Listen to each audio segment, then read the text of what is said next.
Halo sahabat Nose, ngerasa nggak kita sering banget stres karena hal-hal yang sebenarnya tuh ada di luar kendali kita? Nah, hari ini kita akan membahas mengenai Stoicism, yaitu sebuah filosofi kuno yang ternyata relate banget nih dengan kesehatan mental kita hari ini. Pengen konten yang relate, Scrolling-scrolling tapi tetap bermanfaat. atau pengen dapat insight dalam waktu singkat? Hai, kembali lagi di Illuminos. Illuminated by Nose.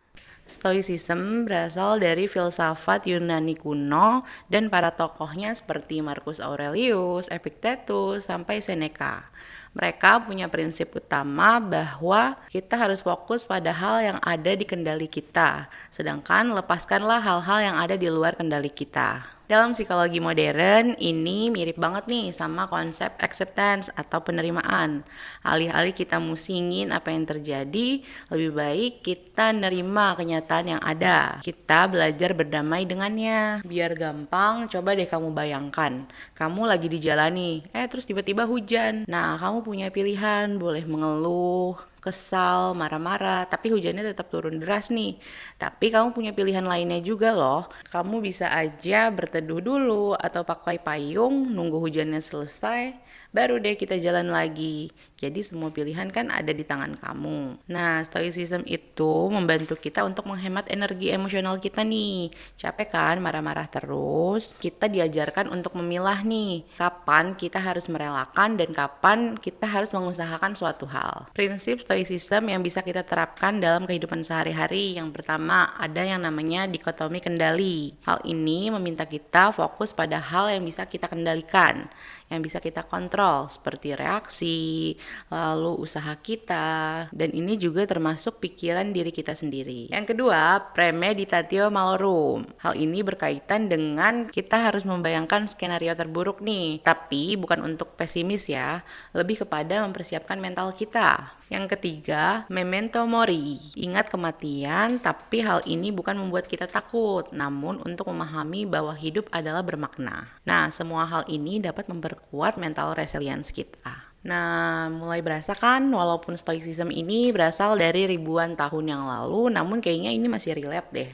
dengan kondisi kita saat ini. Prinsip-prinsipnya masih sesuai nih dengan kehidupan sehari-hari.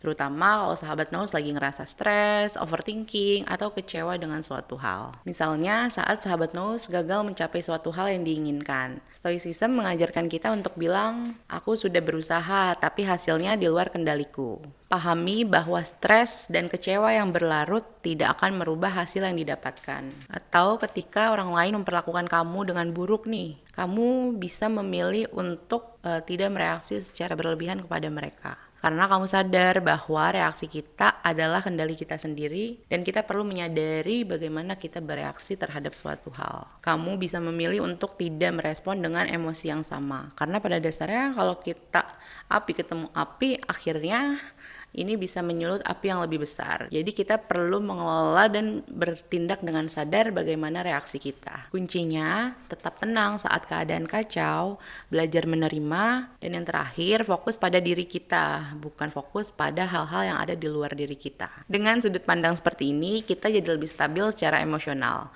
gak gampang goyah, dan juga lebih tenang dalam menjalani kehidupan. Nah, selanjutnya nih, kalau sahabat Nose ingin menerapkan prinsip-prinsip stoicism dalam kehidupan sehari-hari, coba lakukan 3 hal ini. Yang pertama, lakukan jurnal malam. Tuliskan apa ya yang hari ini membuat aku kesal.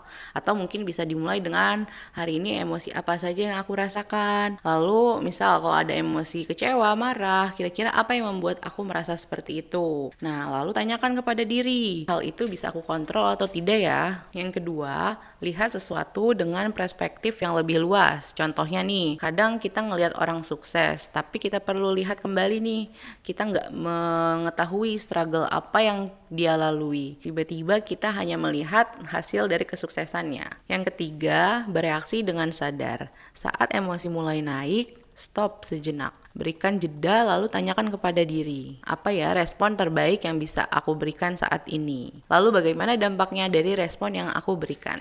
Latihan ini melatih otak kita untuk berhenti bereaktif secara berlebihan dan mulai bertindak dengan lebih sadar. Jadi stoicism itu bukan hanya sekedar filosofi kuno, tapi mungkin ini bisa jadi panduan hidup modern yang bisa membantu sahabat Naus dalam kehidupan sehari-hari. Terima kasih sudah menonton. Jangan lupa like, komen, dan juga subscribe.